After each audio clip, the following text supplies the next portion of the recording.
اس شخص نے عالم سے کہا کہ میں نے 99 آدمی قتل کیے ہیں، کیا میری توبہ قبول ہو سکتی ہے؟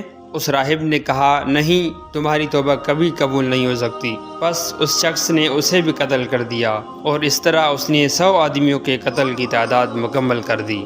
دوستو، حضرت ابو سعید خدری رضی اللہ تعالیٰ عنہ سے روایت ہے کہ نبی کریم صلی اللہ علیہ وسلم نے فرمایا، تم سے پہلے کے لوگوں میں ایک آدمی تھا جس نے 99 قتل کیے تھے۔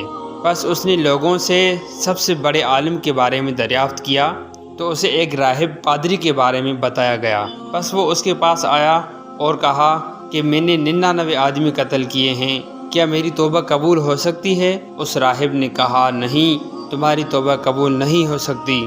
پس اس نے اسے بھی قتل کر دیا اور اس طرح اس نے 100 آدمیوں کے قتل کی تعداد مکمل کر دی۔ کچھ عرصہ بعد پھر اس شخص کے دل میں خدا کا خوف آنے لگا